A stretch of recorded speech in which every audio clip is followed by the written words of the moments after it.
নমস্কার, কেমন আছেন সবাই? চলে এলাম লাইভ বাই দ্য ওয়ে আবার নতুন একটা ব্লগ নিয়ে। আমি মানসী। দিনটা ছিল ওই গণেশ পুজোর যে আগের দিন ব্লগ দিয়েছিলাম, সেই গণেশ ঠাকুর দেখতে গেছিলাম। আপনারা হয়তো ওই ব্লগটা অনেকেই দেখেছেন। ওই দিনকারে বাড়ি এসেছিলাম প্রায় 4:30। এটা হচ্ছে তার পরের দিন 4:30টার সময় বাড়ি এসেছি। তারপরে এসে ফ্রেশ হয়ে ঘুমিয়ে পড়েছিলাম। ঘুম থেকে উঠতে প্রায় বেলা 11টা, 11:30 বেজে গেছে। ঘুম থেকে উঠলাম, বাইরে বেরিয়ে একটু ব্যালকনিতে এসে দেখছি বাইরে সেই আগের দিন রাতে বৃষ্টি শুরু হয়েছে, এখনও থামেনি। সেই বৃষ্টি এখনও চলেই যাচ্ছে। আর এদিকে গাছপালাগুলোকেও একটু দেখছি, বেশ সুন্দর বড় হচ্ছে। এই যে টুনি গাছটা দেখছেন, এটা তো সেই কতদিন আগে কিনেছিলাম, মনে আছে? দেখিয়েছিলাম আপনাদেরকে। কিন্তু গাছটাতে সেইভাবে জল দিতে লাগে না, এখন কন্টিনিউ বৃষ্টি হচ্ছে, যার জন্য ওই বৃষ্টির জলেই বেশ সুন্দর বড় হচ্ছে। আর ভিতরের গাছগুলো তো, যেগুলো ইনডোর প্ল্যান্ট, ওগুলো তো মোটামুটি ওই 1 সপ্তাহ অন্তর জল দিতাম, কিন্তু এখন বৃষ্টি হচ্ছে বলে মোটামুটি ওই 15 দিন অন্তর জল দিই। বেশ ভালোই হচ্ছে গাছপালাগুলো। মাঝখানে তো বেশ কতগুলো কুঁড়ি হয়ে এসেছিলো, ফুলও ফুটেছিল, আপনাদেরকে দেখিয়েছি। আবার একটু বেশ বড় হয়েছে গাছটা। এদিকে তো সকালবেলা উঠেই আমি মাঝে মধ্যে এই ব্যালকনিতে এসে দাঁড়াই, দেখি বাইরের ওয়েদারটা কেমন কি আছে। বেশ সুন্দর লাগে, মাঝে মাঝে এই মেঘলা আকাশও বেশ ভালো লাগে। এদিকে আপনাদের সাথে গল্প করতে করতে চলে এসেছি বাজারে, কারণ অনেক দিন ধরেই সিদ্ধার্থ বলছে মাটন খাওয়ার ইচ্ছা আছে, মাটন খাওয়ার ইচ্ছা আছে। তাই আমি বললাম ঠিক আছে চলো, একেবারে বেলা হয়েছে ঘুম থেকে উঠতে, তো চলো দুজন মিলে একেবারে বাজারে যাই, আর ওখান থেকেই টিফিন নিয়ে চলে আসবো, বাড়িতে এসে খাবো। বললো ঠিক আছে চলো। তো নিয়ে এসে বাড়িতে আমরা খাওয়া দাওয়া করে নিয়েছি। সঙ্গে নিয়েছিলাম একটু লোটে মাছ।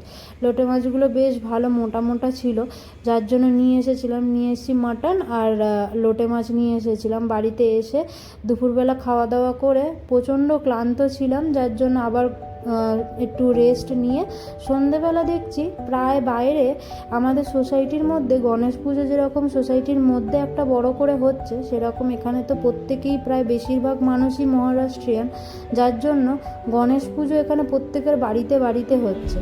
সোসাইটির মধ্যেও প্রচুর বাড়িতে নিজের গণেশ পুজো হয়েছে। তো বাড়ির যে গণেশ পুজোগুলো, সেগুলো মোটামুটি ওই 2 থেকে আড়াই দিনের মাথায়, কেউ 3 দিন, কেউ 5 দিন এরকমে বিসর্জন দেয়।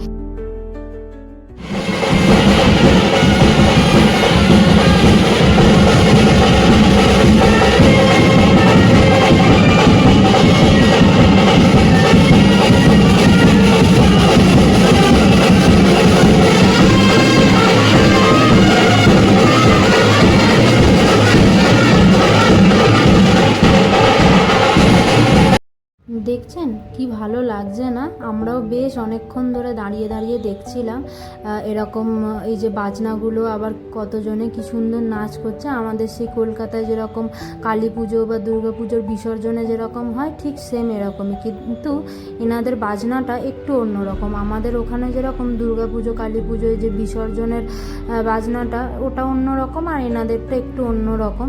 বেশ ভালো লাগছিল, দেখছিলাম। আবার বাজি ফাটছিল।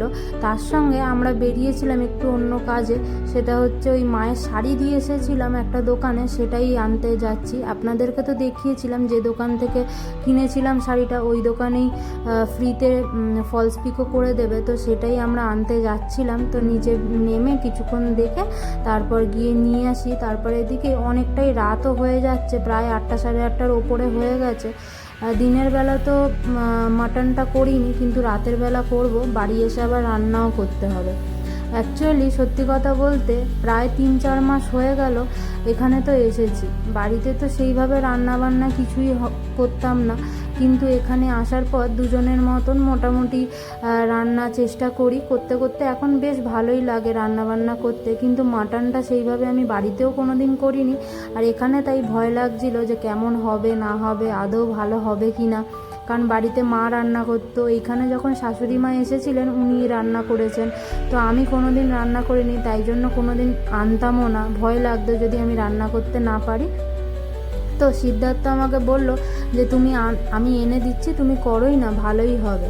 তো ও তাই আমাকে এনে দিয়ে বলল, ও একটু সাহস দিল আমাকে যে করো, কিচ্ছু হবে না। তো মোটামুটি যেমনভাবে বাড়িতে ফোন করে জিজ্ঞেস করলাম যে কেমন করে মাটন রান্না করব, তো ওই অনুযায়ী মোটামুটি শুরু করে দিলাম। জানি না কেমন হয়েছে, অবশ্যই সিদ্ধার্থ খেলে আমি তো তোমাদেরকে রিভিউ জানাবোই যে কেমন হয়েছে। ভাতটা মাখিয়েছো? অসাধারণ। কেমন হয়েছে? কি খাচ্ছ সেটাই তো বললো না, তুমি আগেই মুখে নিয়ে অসাধারণ। মাটন খাচ্ছি। মাটন খাচ্ছ? 3 মাস পর, তাই না? হ্যাঁ 3 মাসই তো। 3 মাস, হ্যাঁ এপ্রিল মাসে আমাদের বিয়ে হয়েছে, এপ্রিলের পরে পরেই মা। June, July, August. হ্যাঁ 3 মাস পর, 3 মাস পর মাটন। দারুণ হয়েছে। ভালো হয়েছে? একদম। বাবা আমি অনেক আজকে ভয়ে ভয়ে রান্না করেছি, কারণ আমি প্রথমবার রান্না করলাম এত রিস্ক নিয়ে। মটন বলে কথা, খারাপ হলে আর কি বলবো। গ্রেভিটা মারাত্মক লাগছে। হ্যাঁ গ্রেভিটা মারাত্মক লাগছে। ভালো হয়েছে। মাটন ভাত একদম সিম্পল, সিম্পল খাওয়া, মাটন আর ভাত, মাংস দারুণ সেদ্ধ। আর সঙ্গে আছে একটু রায়তা। এই যে রায়তাটা ও করেছে। কিছুই না, সিম্পল।